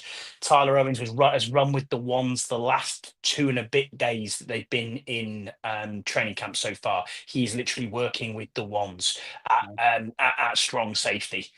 So I think at the moment, the starters that are slotted to start is Will Harris and obviously Quan Martin over at free safety. But there's no reason why he can't be that third safety. You know what I mean? In that package, I don't. Percy Butler was in for a fair bit. You had Reeves in for a fair bit last year when Chin was, needing a rest or cutting in and out. I think Tyler Owens is 100% going to make this roster again. He made the roster last year for specials on 53. He was kind of the 52nd or 53rd man on the roster. did But he get hurt? It's not why he didn't play actual safety himself. no, He's just purely special. he just purely played Right. special teams. But obviously, we looked at him last year. This guy had a 10 RAS score, ultimate like Oh yeah. off the charts guy. The only other person who's had a full 10 RAS score was actually Jeremy Chin. So having two of them on the team last year was awesome. But Tyler Owens has started like he should do, and he's playing his arse off to try and build this roster spot, maintain where he's been. And I think they love him. I think they do. I think we've heard Dan Quinn talk about him. We've heard Joe Wick Jr. talk about him. I think he's going to have a real strong role in this Yeah. team moving forward, man. Well, let's see him. I want to see him. I want these youngsters to make it. I want these guys to be, the guy who plugs the hole that we've had issues with. You know what I mean? I want to see those guys. So I want to see more of him. I want to see what he can do, not just in training camp, but I want to see him in games. I want to see what he can actually do. Not on specials. I mean, actually playing. If he wants to start, or he wants to be like a strong safety, or inside back, or whatever the hell you want to call him, whatever it is I want to see him play it, and I want to see what he can do. Because at the moment, I'm just going, yeah, well, you look great in training, but the thing is, I think there's a question about JJ Watt on there. I think from Scott G. Yeah. About play and stuff like that. But anyway, about like training and stats and stuff like that within training camp. Yeah, I mean, you don't know what's going on, as exactly. JJ said. I mean, we'll get to that. Do I agree with JJ's comments? Pretty much, mate. Yeah, I mean, we don't know what's going on, what the plays are looking like. I mean, seen some videos of Marshawn Lattimore today, and people are going, "Oh my god, he looks amazing." Yeah. You don't know what he's doing. You don't know what the drill is. No idea. You don't know what the play is. You don't know what but the defense will know what the play is. The offense will know what the play is. You know what I mean? So it's as JJ broke it down. So anyone thinking about stats in training camp is insane. Anyone who's bringing even those things up. Now, it's nice to see some guys standing out and going, yeah, he's playing well. But is it has the scheme been set up for him to look good in that play, or see what I mean, and stuff like that? Yeah, and have they called that play specifically for Debo and said, "Oh yeah, I need you to run this one"? You don't know. The only stats that should be coming from training camp is from a heart rate monitor saying how hard you've worked, how far you've run. That's the only data that you should be looking at for your training. This is all about getting fitness into their legs and getting them ready for a run in December and January. That's what will pay off. They've had the whole off season to do something. We'll get onto that in a second, Lawrence. So, Scout, you can start that one, so we can come back to Lawrence's question. That'd be great. Man. The other one who stood out. I didn't hand his draft card back to Medrano, and we're still trying to get him on the show. So if you're watching Kane Medrano's dad, please send me a DM, and we will try and sort that out. The other person who stood out in training camp is Ja'Cory Brooks, who's an undrafted free agent wide receiver out of Louisville. Obviously, he's got 3 TVs. In training camp. Now, listen, if you're the bottom of the roster guy, you're an undrafted free agent, you can only do what you can do, mate. You've got to show us in preseason how good you are in the preseason games. But if you're turning up to training and you're trying to unsettle someone else off the roster, then could you beat out a KJ Osborne? Could you beat out a Michael Gallup? Maybe. I'm not saying you're gonna, but at the same time, you could be cut next week when Terry McLaurin signs his deal. Yeah, just like the other TM that signed. Who was it? That's it. Yeah, something I can't even remember his name. Something like that. I can't remember his fit. Trey something. Yeah, TM. Yeah. TM's the wrong TM was actually signed. You know what I mean? It's one of them. So, just camp bodies. But the thing is, I mean, it's nice to see these guys, back together and they're trying to create that chemistry. And I think. As an undrafted free agent, you look at our squad and go, there's a couple of positions there that really there's the real potential chance of an undrafted guy making it if you show out. You know what I mean? The only one I can think of is safety. Locked, you know what I mean? A lot of positions are locked. Like, it's just no matter how good you're playing, you're never going to get in that squad for that position. Like you're looking at probably. Safety, that's it really for me. Yeah, and corners, you're probably not going to get anyone.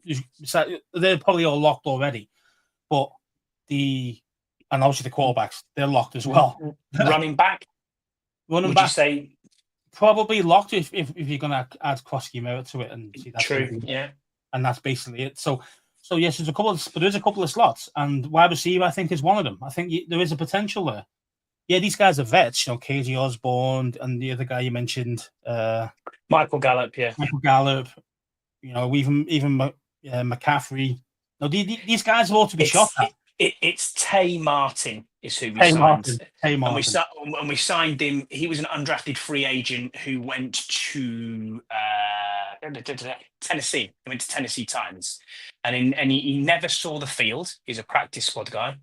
Right. And the only game he played was the final game of the season, and he caught a touchdown pass from Will Levis. That's it. Oh, wow. So he did see the field. Did score one touchdown. 6'1", 205.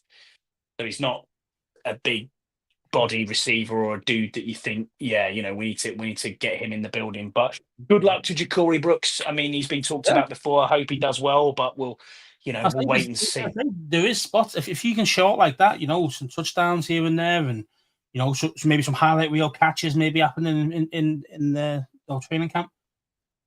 Then yeah, why not? I mean, I think that there is potential there. There's potential. There is obviously either core is not locked at the moment. So Yeah, exactly. if I'm that guy you mentioned there, Brooks, I'd be all over it. I'd be like, yeah, man, get me back on that field.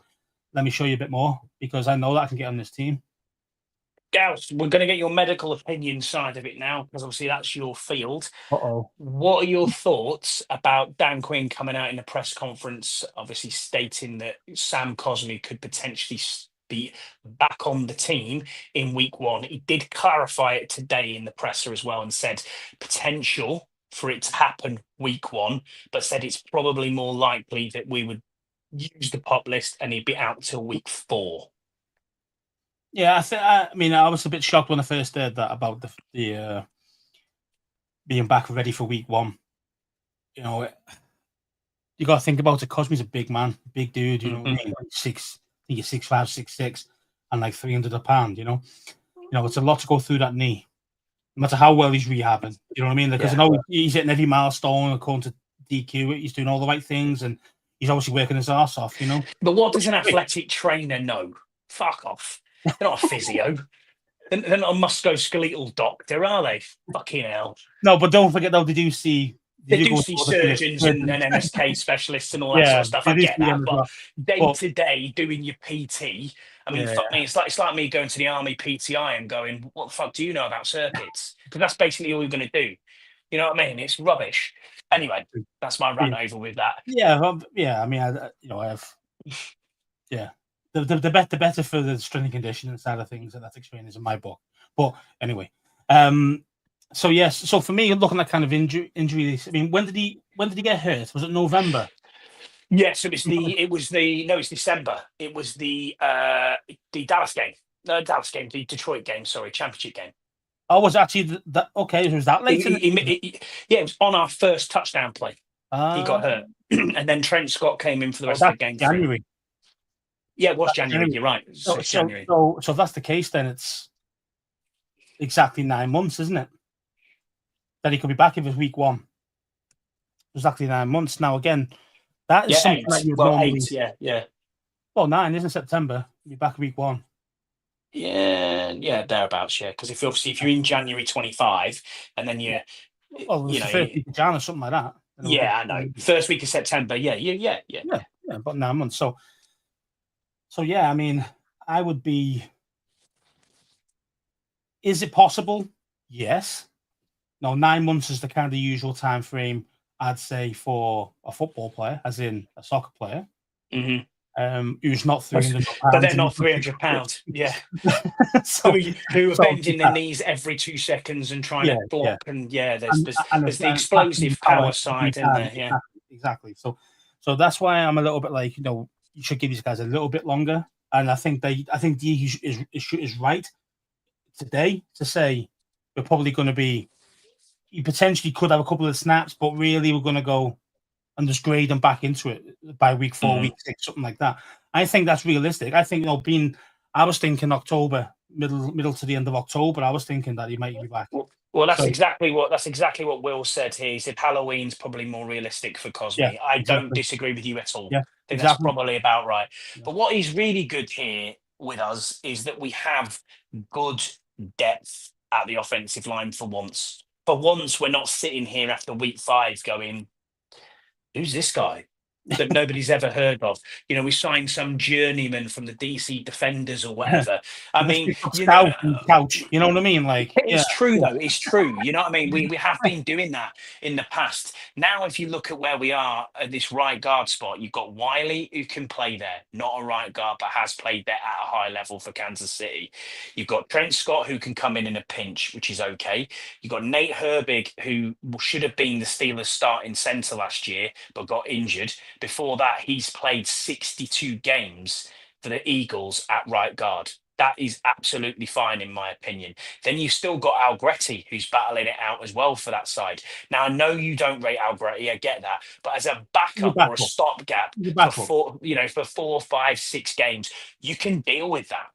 You know what I mean? You Yeah. can certainly deal with that and say they're gonna be okay. Well, that's the reason why the backups, isn't it? They become inconsistent, so you're Mhm. good for a 2-3 game spell, and then they're not, and they're really bad. Their down games are real bad. You know what I mean? So that's the difference between the true starters and the backups in my book. So But I just think guess you you could go mentioned get from away with it for a bit, but not yeah, not but all season. I think you're just going to go. Thanks, Tim, and thanks, Will, for joining us. Appreciate you Okay. both for being here. I just think we're going to go from having a probably what were we top 15 offensive line last year to probably being top 10 to top 15 again until Cosme comes back. But then when you get Cosme back, we're probably pushing right up there as a very, very good offensive line. I mean, if you look at it, if everyone stayed healthy, Tunsil, all pro bowler, no issues. Then you go with Coleman, who yet was on an island, but still shut down the best pass rusher in the whole of the NFL last year in Trey Hendrickson with ease. He's got more talent playing at left guard. Then you on to Yeah. pro bowler again in Biadish at centre, pro bowler at right guard in Cosme. What have you got at right tackle? Yeah, you've got a rookie. I know that doesn't sound amazing, but if he's anything like he says on the tin, then yeah, He's a first right round tackle. rookie as well. It's a He's a first round first rookie. round rookie. Yeah, that's what I'm saying. Yeah. You should be pretty good. So I Yeah. think we could be a top 5 offensive line if If we're everybody's if we're a fit. top 5 offensive line, we're going to put up some serious numbers. I know, Because if you're going to and give JD any time, it's he'll dice you up. fucking So, and it is you know, scary. yeah. It's scary that We that's just going to happen. need the tight ends to step up. Now, I don't mean Ertz. Ertz has been solid, but Bates either. I don't think last Bates needs to season, step up. last season was the first time that Ertz has played a full season in his career. Hmm. In his career, been around like I 15 know. years. So, how can you really, realistically expect him to do a full season again this year without being hurt? No. For me, no. For me, no. So this is where Stinnett's really got to step up, man. Like he really has to be the real deal. Yeah. He's got talent. You know what I mean? He reminded me of Cooley coming out. Do you know what I mean?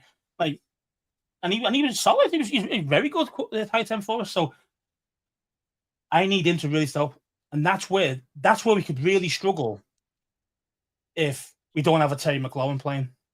True. Because if Terry McLaurin doesn't play, then everybody else moves up a spot. Debo's now playing wide receiver 1. We all know he's not wide receiver 1. See what Noah I mean? Brown's 2. Noah Brown comes to 2. We really is a 3. Listen, We have a 3. Really is a 4. You see what I mean? I So the think knock-on someone gets. effect I is think. I think massive. someone. I think someone gets signed if Terry doesn't. If we know what's happening with Terry, we've already discussed this for a good 45 minutes. But if the worst does happen with Terry, we can talk about it because there's a question in a minute. But and I'll come back to that. What was Lawrence's question there that we starred? Just Well, so that you we just can love we can seeing go back Kerrigan to it. playing, training the defense. Yeah, I mean, it was about Kerrigan training there. I mean, if you haven't seen it, Von Miller's press conference today was pretty funny. It was awesome. It was well worth a listen to. It's well worth a listen to. He is very good in the way he comes across to the media, which you'd expect, obviously being in the league this long. He did talk about Kerrigan and saying that they both came out together. He said he made. He made Kerrigan when they were training get probably about another 8 reps on the bench press out, which was quite funny. That he loves a vet rest day, and and he was honest with what he was saying as well. I'm here, I know my role, but he said basically I've got to come onto the field and I've got to be right. I'm shooting 3-pointers. Continually. That's what I've got to come onto. And he didn't say that I can't start. You know what I mean? And be like, right, I'm an every down edge rusher. But he knew that in Buffalo they were using him as the situational edge rusher, which I still think happens here. Is he a starter? Maybe not. But he said that DQ and AP have said that basically, yeah, they're allowing him to rush, which is great. And he visited for a month. He visited a month ago, which quite Oh, interesting. okay. He said when I came here on my visit, I was like, oh, When did you okay. come here, Bon? And then he said like a little bit further on in the interview, oh yeah, I visited a month ago, and it was like, that was kept well under Interesting. wraps, wasn't it? Yeah. But no, he seems a really, really good guy. Talked to a lot about obviously how he's going to influence the younger guys, and talked a bit about Bobby Wagner as well being on the team and how they've crossed paths and all that sort of stuff. It's well worth a listen. So if you've got if you've got time, go and have a look on YouTube for Washington Commanders YouTube page. It's up there under the live tab, so you'll be able to see Von Miller talking to the media. Really good interview, about 20 minutes long as well, so it's well worth looking at. Apart from that, in training camp, mate, there's not a huge amount going on, is there? I mean, is Gallup at camp? Yes, he is, mate, but he's rehabbing a hamstring injury. Surprise! You know what I mean? So yeah, it is. It is what it is. Yeah, I kind of understand your point there. You know, I do too. I understand that, but the thing is that we're going to need him now, because I don't think Bates is a good enough catcher. Yeah, exactly. He's one of the best blockers, but he's not a great catcher. Now, in a pinch, yeah, he did. You know, he has done a couple of decent catches for us, but he's not a receiving with tight end. Sinner has to be the next guy stepping up, because I mean, don't get me wrong. I mean, if somehow by a miracle that Ertz does what he did last season and stays fit and you know, has solid stats and all the rest of it, great. You know, that gives Sinner more chance to learn the game. But I just know the law of averages tell me that it's just not going to happen. That he will get hurt at some point and he won't play. And we need Sinner to start and be the real deal. So whenever that is, we need him to hit the ground running when he does. So and that's only this year, I get it, but it needs to be done. Tim's put a question on here saying, question for pods, wide receivers 1 to 4 will be Terry, Debo, McCaffrey and Lane. Who will be 5 and 6? I think Noah Brown, you've missed out on there, mate. I think you sure? He's 1 to 4? He's well above McCaffrey, in my opinion. McCaffrey would be wide receiver 5 there. I think it's Terry, Debo, Noah Brown, Jalen Lane, interchangeable between them two. Then McCaffrey at 5. And then you're looking at one slot. Now, that one slot we talked about before, Tim, just probably before you joined, could be Ja'Cory Brooks, who's played really well so far as an undrafted free agent within. We've still got the vets. But we've still got the 2 vets. We've got KJ Osborne. We've got Michael Gallup as well there, and a few other wide receivers who are undrafted free agents. So it's a bit of a shootout at the minute. But obviously, if Ja'Cory Brooks keeps producing, could he unseat one of them vets? Yeah, of course he could. Of course he could. And obviously Michael Gallup's on complete vet minimum. So he's on like 200 grand or whatever it is. So it's not a huge amount to cut him off there as well. But McCaffrey needs to step up. He needs a big season this year. We'll get into it a little bit further because one of our questions obviously involves the wide receiving core. So we'll talk about that. And it's coming up now. So Simon Thurston said, if heaven forbid the unthinkable happens and Terry McLaurin sought a trade, what would be acceptable compensation for him and what would you do to replace him? I mean, that's such a tough question because with his contract running out, he's not going to be worth a lot. So either you're going to be, if you're just going straight for a trade capital, as in like trying to get yourself a pick, then you're probably looking fourth or fifth. Yeah, you're not going to get a lot for him because his contract's going to be expensive. So everybody's going to be like, whoa, wait there. Now, of course, some people are going to say second rounder, third rounders, but so yeah, I think you're pushing it getting to a third rounder for him, and that's just purely because of his contract. You know, he's going to need that 30+ million. Who's going to pay it? Straight up trade for Parsons, Lawrence says. To be fair, I'd probably take that. They're not, but Dallas aren't going to take that. They want multiple firsts. Well, you know, yeah. Would you give them Terry McLaurin and next year's first for Parsons? Oof. It's a tough one. Cool. See, I still think there might be some sort of compensation where if the worst does happen, Simon, and it's what do we do, that we move on from Terry and a wide receiver comes in their place from another team. I still think they want Brandon Ayuk, mate. I really do think that's going to happen. I know he's injured. Can you hold out? So what if then, this would be my scenario, straight swap Terry for Brandon Ayuk, and then you maybe do a pick swap at the end, some sort of like we would give them a 5th and they would give us a 6th. You know what I mean? Something similar to that, because that's kind of where we are. Would you then sign someone like a DJ Moore or a Amari Cooper, who's still out there, just as a holdover until Ayuk's fit? Probably, yeah. Because you've got the money to do it. Yeah, because the thing is here is that if you're not going to pay him, if you're the team and you're adamant you're not going to pay him what he wants, and Yep. Terry won't drop his demands, Then you've got to do something, haven't you you? have to do something. So he's not going to play on that deal, so he's just going to hold out his whole year, or he'll turn up and not play. Fake injuries, whatever. So he doesn't play at all, right? So then he goes for free next year, and we get nothing. Or, as I said before, if you do a straight swap for Brandon Ayuk, okay, he's probably going to be missing most of the season. Got 2 years on that rookie deal before the new contract kicks in, and you've gone out after them 2 years. So you don't even need to start paying that money. So on paper, it looks like you're paying him 30 million a year, and you are because of the guarantees in it from the signing bonus. But actually, when you look at that contract and the way it's structured for Ayuk, it doesn't kick in for 2 years. He's still got 2 years left on that rookie contract. Yeah, and I think that's also important. I say because this year, let's face it, right? I mean, I think we looked into it, and he's got no timeline yet at all to return. So no, I know, I saw that. Yeah, when teams have got that idea, you're thinking he's going to be out for most of the season, at least the first half of the season minimum, and he's not going to be ready. Like he's not going to be the Brandon Ayuk that earned him 30 mil a year. He's going to be a lesser version of himself. The year after is when you're going to see probably his best again. So that means if you do go down that route and you go, yeah, okay, we'll trade it like Ayuk for Terry, and then we take on that big contract and we keep him, and then you do hire an Amari Cooper who can be wide receiver 1 for half a season or something like that. Well, he'd be wide receiver 2, wouldn't he? Be coming in as because Debo would automatically, as you said, shift up to 1, probably. Yeah, but I don't think Debo's a wide receiver 1. I don't think he's good enough to take on the best cornerbacks in against the best cornerbacks in the teams. Mm-hmm. So the matchup's wrong. It doesn't work well. You could say he's a different animal, but the thing is, though, he's not a guy who takes a top off the field either. So as a receiver, he's a short pass guy and yards after the catch. That's what he is, most of it. There's some bits so he might do a 40-yard one, but most of the time it's like get the ball in his hands, let him burn somebody. That's exactly what he does. He runs through people as well because he's built like fucking big shit house.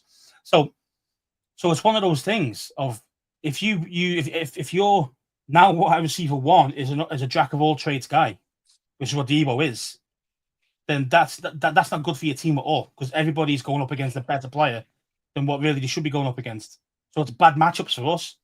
So that's why you need another wide receiver 1, even if he's like, I say, potentially a wash guy. You mentioned, Will mentions there Cooper's washed. Yeah, he's close. Probably is. But the thing is, though, he's still got that reputation, and he's not too old yet. Where you go, he's just an old man. You know what I mean? So it's kind of, could you get something, or could you just at least let everybody else get a better matchup? Just having him on the field against the best corner.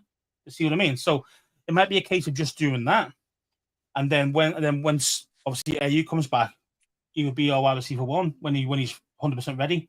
But I say it's a gamble, isn't it? It's a gamble because you don't know how bad his knee is, and you don't know how long it's going to take. And I said, but realistically, you're looking the best of him the year after this season. So then you are definitely lowering down your quality skill set level at wide receiver if you do that trade today. And do you think that Terry's got enough in his locker to mitigate that? Not Terry. Jaden even has got enough in his locker to mitigate that. Well, obviously, I mean, he is a special talent. Like, don't get me wrong. And he probably will cover up some of the cracks. But the thing is, though, it's a 20. Well, you open 2021, 22 game season. You know what I mean? Keenan Allen's a good shout, Jesse. Keenan Allen is a good shout. Hasn't he retired? No. Surely Keenan Allen retired. Okay, fair enough. Or was that Mike Williams getting confused? Mike Williams retired. He went to the Jets, didn't he? For a season. Anyone going to the Jets is retiring, aren't they? Let's face it. But yeah, I mean, I would have to if we did that trade straight up like that, or a pick swap, I'd have to get another wide receiver in now to help. Yeah, agreed. I don't like us moving everybody up one slot. Do you know what I mean? Because the matchups just don't work in my book. We'd lose out, and Jaden will have to do everything on his own. You know, so I'm just having a look at that wasn't the plan. I'll show up the offensive line for him. You know what I mean? So I'm just having a look at best available wide receivers as it stands. I mean, we know it's slim pickings out there now because all the good ones are taken by now. You know, but yes, it's Amari Cooper, Keenan Allen, Gabe Davis, Nelson Aguilar, Tyler Boyd, even Odell Beckham, DJ Chark, Kadarius Toney. The guy who can't catch to save his life. Yeah. I mean, that guy. I know. Yeah. Jamison Crowder. Yeah, we're pushing. He ain't whatever Yeah, one. let's get Jamison Crowder in. Yeah, I He's mean, not a honestly, 5 for us just last year, so that's what that I, was. I know it's crazy, So, but thanks for your question. Provoked a lot there, Simon. good. Kyle Ronick from the Burgundy Zone. Shout out to Kyle, who obviously had Well, a hand in doing that wonderful locker room. So fair play to you for that, mate. And if you haven't subscribed to Burgundy Zone, go and give them a watch and a follow. Really good guys over there. Where have you been hiding if that's not there? Kyle says, we did it. We what's did this one? it. We Sorry, did it. neither is Terry as he gets shut down. What is a conscious? When's that? Uh, When does he get is shut down? Okay, last season with an actual real quarterback, did he get shut down? He's the 11 best big yards, contested catcher in the whole of the TD. NFL. Yeah, number one being contested catches. Yeah, he really got shut down. Eve. So yeah. Yeah, Simple that's a as that. strange one. That's a strange one Yeah. there from Scott G. But anyway, Kyle says, how could Cliff Kingsbury change the offense with the new additions to the unit? So what do you think will change? I think we see a lot more motion. I think we see a lot more screens and bubble screens coming out to Debo. He does like a screen game, doesn't he? He does like a Mhm. short. So that's why Debo is going to be really good for him. I really do think Debo could be that guy that get him out in space and just let him work, just let him destroy teams, because that's what he likes to. That's what he likes to do. He tried to do a lot with our running backs last year. Now you've got natural receiver / running back. I think the offensive line will help the run game as well. I think we'll lean more heavily I hope on the so. run game this year. I really I hope so. because I don't want to see Jaden running for his life and getting hurt, or potentially getting hurt because he's running for that first down from being really 3rd and 13 or something. You know what I mean? So it's yeah. I think I agree with you there. I think motion. I think a bit more motion. Yeah. And a lot more. And you will see the screens. I mean, that's part of our game anyway. But you will see that maybe a touch more, and then a deep shot. You're going to see that. Yeah, you're going to see that more and more, especially with this offensive line. You're going to see it because they're going to think you're going to go screen, and then you're going to go deep, and they're going to get caught out. So, do you think that we see more? Jaden Lane, you might see the burner, the guy going over the top will be him. Do you think we continue with the hurry up? Do you think we see more hurry up, or do you think they'd move more to a huddled formation and maybe slow it down, not be as aggressive on 4th down? Or do you think that's just DQ style? We're going for it no matter what. Yeah, I think he's going to keep going for it. I think it's better being aggressive. I think today's NFL, man. When you've got a guy like JD5 behind them as well, when you've got someone like that who can get that job done, why wouldn't he keep going for it? That's why he's going to have a very easy season. I mean, if you look at it, it's weird, isn't it? Like if you look at someone like the Bengals, for example, and I'm going harping back to them, but if you took Joe Burrow out of the Bengals, they would be a bottom 3 pick inside. They're awful. I'm not saying Jamar Chase isn't great and T. Higgins isn't great, but the way he elevates that team at QB, I mean, the guy had an MVP season, but didn't win the MVP. It was ridiculous last year. His numbers were off the chart. Because the Bills fans keep moaning and moaning until Josh Allen got one. That's all that was. Yeah. Lamar Jackson as well was right up there. I mean, I get that. But this is the difference when you have an elite QB. Now, a lot of people, obviously, in the offseason have said JD is fifth best quarterback in the league. Some have said 7, thereabouts. He's between 5 and 7, whichever way you want to split hairs. But, yeah, having him on his rookie deal, having him here behind center is just... It's going to make this team more talented, and it's going to make this team do more things. But I do agree with you, Scouts. I think we see a lot more time in the pocket from Jaden and a lot more deep shots. I think that's where we're going to go. I'm just hoping that we don't like make him run too much. I mean, of course, he is going to run. We know that he's not going to just stand there because we told him to. You know what I mean? Like it's not a statue. I get that. He's not going to make himself a statue either. He's still going to run when he sees it. But I just want to reduce that amount of plays that he has to do that. Do you know what I mean? So I don't want him getting hit. I know. Anyway, he is no more ribs. No more ribs, please. Don't need that. Exactly. No need that. Yeah. No flipping on your head when you try and get that first down. That he did where he hurt his ribs. He got flipped on his head, didn't he? At that point. Yeah, exactly. He twisted his thing. So it's one of them things, man. It's one of them, man. For me, he is just that good. But I say, he is going to drop off a little. He is. People got more film on him. Now you might go, yeah, well, he's got more film on you. Yeah, I get that as well. So there's that kind of counter argument, but there is going to be a slight drop. It just depends how bad of a drop it is, because I think they'll see his tendencies, and that's how it works. And that drop also will be in line with the schedule that you've got. You're playing harder teams. Yeah, we're playing better teams as well. Well, schedule-wise, supposed better teams. Teams. So but as long as he doesn't have to be all-star. He's just got to be good. You know what I mean? Don't make too many mistakes. Don't throw too many picks.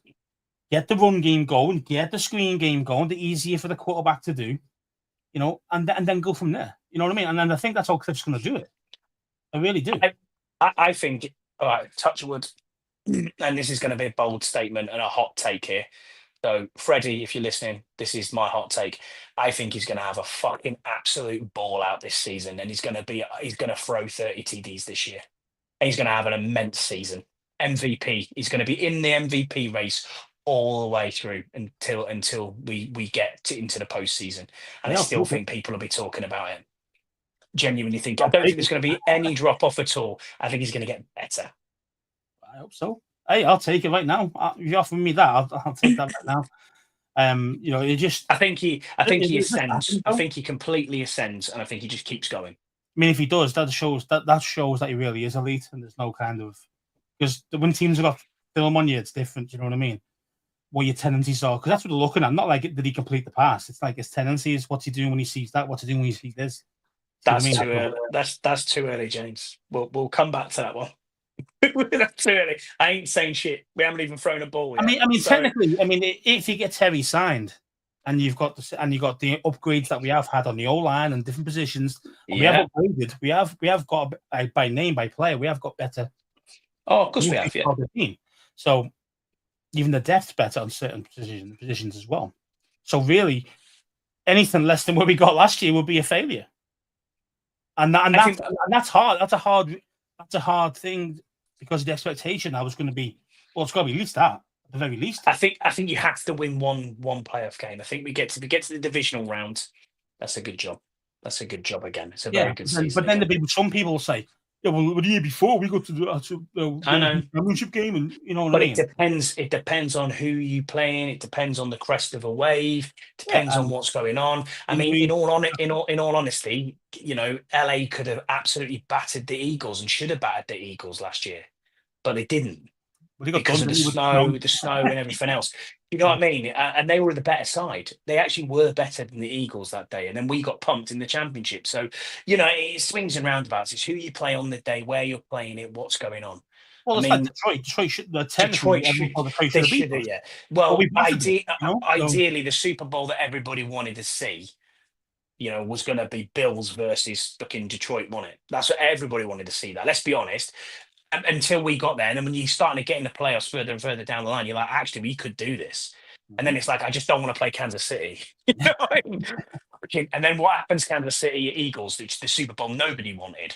Yeah, so cheers for that. But yeah, it is what it is. Our last question then, Scouse, is from Deluxe. He said, which deal is finalised first, the RFK deal or Terry McLaurin? Well, I think with having it on the 1st of August now. Yeah, so I do think I think it's going to be the RFK deal. So do I. Now. Yeah. I can't see Terry signing within this next week, 7 days. I can't see it. No chance. No, it's not going to happen. Yeah, it's going to be. I think it's going to be a tight one, or we're going to trade him. I think that's what's going to happen here. If you can't get an impasse, if it's still an impasse, say getting close to that kind of second preseason game, going towards the end of the August time. It's going to be, you've got to do something about it. You can't just let them rot, because that's not going to help you. It's not going to help anything. It's not going to help cohesion of the team. Nothing. Yeah, it's not going to help him. It's going to piss off all his players. Look, don't forget, Terry is probably the captain. Mm-hmm. JD's been there a year, right? He's got loads of respect, sure, but longevity at the team, how well he conducts himself. He is probably the overall main captain. I know we've got multiples in the NFL, but each team, but he's probably the main captain of the team. And you're treating him like this. So, as me as a player coming through, thinking, "Damn, are they going to do that to me when it comes to my turn?" And there's players in this And team who need. I'm an important player. You know what I mean? There's these players in his team who need deals as well. That's the thing. You know, Exactly. it's not far. You've got if Debo has a good season, he needs a deal. Tunsil will be wanting a deal. You've got Lattimore who wants a deal. You've At got least they've fucking got 2 years on their Payne. deals. Yeah, I Do you know know. what I mean? So Payne, you've got a bit of time with them. Payne who wants a deal. Luvu will be up as well. So it's Yeah, like, you really go after the you know, season. but Martin's due a deal. It's you know what I mean. There's lots of You people got out that. there that Exactly. are And that's due another deals. reason that we haven't spoke about today. Another reason why they don't want to pay him 35 million a year. Because they've got to pay all these other guys that you want to keep. True. So there might be that element to it as well, you know. I don't think we just let him sit, James. I really don't think that happens. I think something's got to give one way or the other. Precedent and that. No one's bigger than the club, yeah. Because obviously we know that from being English, no one's bigger than the club, no one's bigger than the team. So on that, it depends how you see it yourself. You know, are you more pro player, as what Scott G mentioned earlier, or are you more pro team? But and I understand it from both angles. It's just a case of there's no way as a team that you're going to let him sit there on the bench, not play the whole year, because that's still going to cost you 20 million. Yeah, because he will show up at some point because he'll get his 1 year eligibility. Then if he doesn't come back at all, he's still got another year left on the contract because he can come back at all. Yeah, so he will come back at some point. I don't know what the cutoff is for that, but maybe like week 6 or week 8, something like that. I think it's week 4. I think, but yeah. Oh, it's that early, but.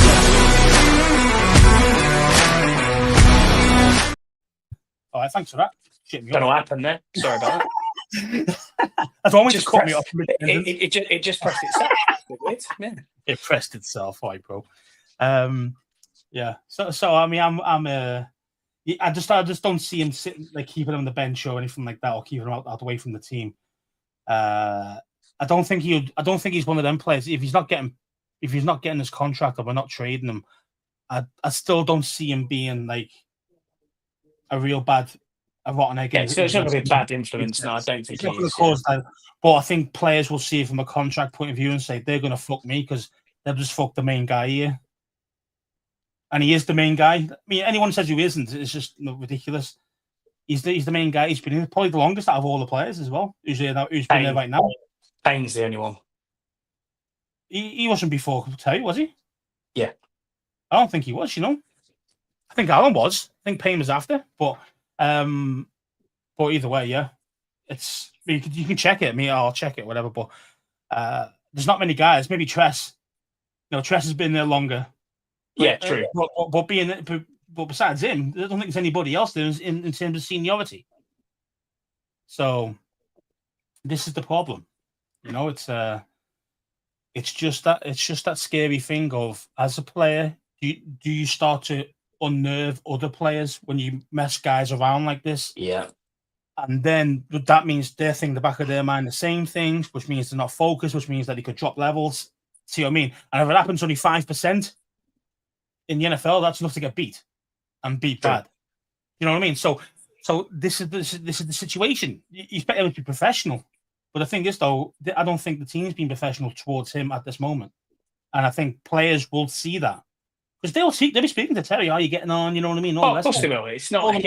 How's the contract coming along? Blah blah blah blah. Yeah, I mean, you're right there. Yeah, each situation is different, but it's not. It's still the same. It's still the same scenario, mate.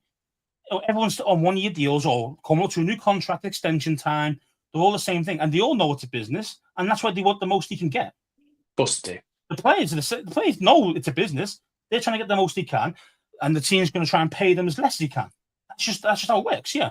But when it comes to the point where it's when you're messing with your main dudes, like, you know, your main guys. Imagine if we did this to Jaden. What would you be saying then? Oh, we don't want to pay him 70. Like, he wants 75 mil, but we're going to pay him 68. But he doesn't want that. He wants 75. You just so goddamn give him the money because he's that good. Yeah, I mean that's what you should. That's what everyone should be saying for Terry, but they're not. It's crazy. 100%. Crazy, you know. So that's not going to happen. What do you mean? It's not going to happen. That we're not going to pay him. Well, of course we'll pay him, but that was the whole kind of a bit of a.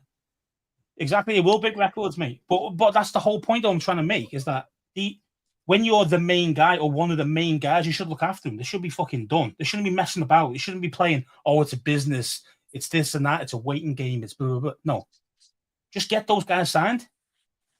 Did JJ get messed around over at Minnesota? No. His contract came up. I want $38 million a year. He got it.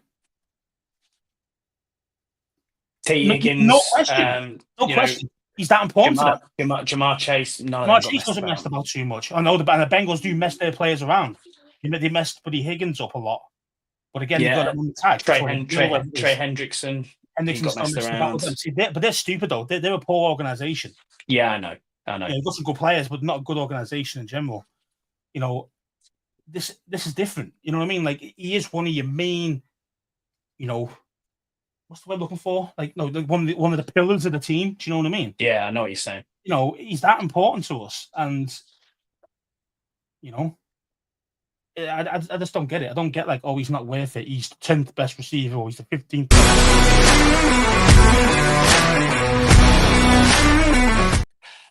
Honestly, it's done it. It's coming off my phone. I can only apologise, Scouse. Why am I doing this to you? Twice. I know. That's twice I've done that. I've cut you off there. So yeah, you were saying while I rudely interrupted you. He is. You are right. It's. Dude, I'm not trying to compare to JJ. I'm comparing the situations. I'm not comparing the monies or how good they are. It's how important they are to their teams. Yeah. So I understand JJ's only got his second year in the 30s, 38 million, and whatever it is. But the whole point is that when it came to their contracts, they were signed instantly. It didn't matter. Yeah. It didn't matter what the number was. They name your goddamn price, empty checkbook. There it is. And they were getting it. It didn't matter. Yeah.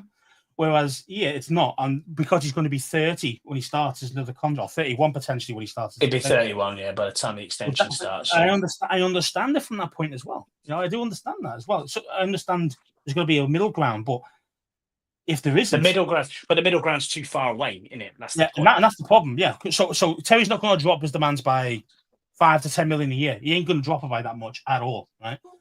And the team won't up it by 5 or 10 mil per year. This is the problem here. So this is the problem we've got.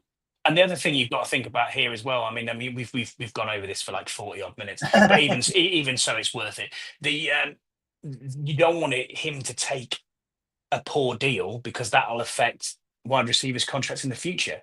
Because it's, if he holds out all this time and then caves.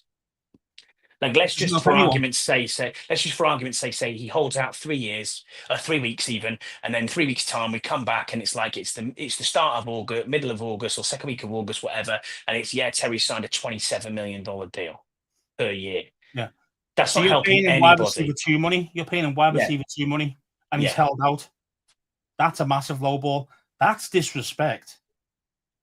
In my book, that's disrespect. Where Terry's coming from that angle. But again, we don't know, do we? This is the point here, Scouse, is we don't know. And as Scott G said before, another problem. When the numbers drop, that's when you need to start looking. I mean, who knows what they're willing to pay? AP might be saying, sorry, Terry, you're only worth 20 mil. Yeah. You might be worth what you've got now, 20, 25 mil. 25, yeah, you know what I mean? And he's going, well, hang on a minute, what? You know what I mean? I'm not doing that. TV record last year. I've done this, I've done that. I've been the pillar of this team for the last 6-7 years. And you do this to me. Now, see what I mean? So, I can see where he feels disrespected. Now, obviously, on the flip side, he shouldn't be getting Chase or JJ money either. You know what I mean? He shouldn't be getting those contracts either. So, but this is where Tay might think he deserves something close to them. No, I'm not saying he is. Everything's speculation here. This is the problem. This is why that's it. We don't know. All the shit that we're talking. But it's just a case of, you got to try and see it from both angles and see where about realistically the money's going to try and be. And not how you do that when you don't know the numbers is you compare to other receivers, don't you? Of course you do. And that's why I still... That's what they're doing, and that's what Terry's doing. That's why I still think it sits at 30, and I still think it gets done. Yeah, I think that's the bare min. I really do, 30 mil, because he's probably thinking I want more than a $5 million a year contract increase for his last deal. Like his last big deal. So that's the thing. You see, this is why it's good that we don't know the numbers because they're keeping it in house near enough. But It would be nice to know how far away they are. Like, is it like we are like miles away, or we're like only a few mil away, or whatever it is?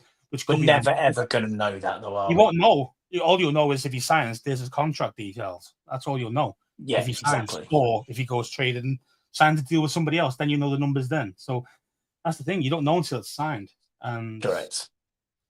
like maybe the fan Snyder years, you would know about the numbers before, you know. Because people leak, and that's the point. Without And Kirk Cousins and stuff. and this You know what I mean? is his tight. This organisation at the moment is very tight on letting things go. I think So there you go. we don't know what they are offering. We don't know what Terry wants either. So yeah, this is the problem with trying to guess the contract and guess the length and what's his value, and because I say we're fans. We're not the contract negotiator. You know what I mean? We're not the agent, but it's still you got to think that's how their thought process is going to be something like that. It might not be perfect, but it'll be similar to that. You're going to look at the best 5 guys in the division in the NFL. You're going to look at the way their contract's structured. You're going to look at this and that, the other, and go, well, Terry, I reckon, from his age, and I'm thinking, well, he's probably similar to that, maybe just a touch under. So I'm probably looking at around that kind of 35 mil. I think, and Terry probably thinks he's better than DK Metcalf, right? And he's 33 mil. So that's probably the starting point. You see what I mean? So this is the thing. And then it's like, well, actually, no, he's going to be 30. And then teams go, no, he's 30. He's going to be 31 and his contract kicks in. So he's only worth 28 or 30 million rather than 35. You see what I mean? So this is where it could be an element of that or completely into it. Worst case scenario, what can you do? You could either trade him or you could tag him at the end of this season. The tag is about 28 mil. So tag's going to be 30 mil next year, isn't it? Well, it depends on how much the cap goes up. Mm-hmm. Or the cap numbers, how much it goes up, the overall cap number.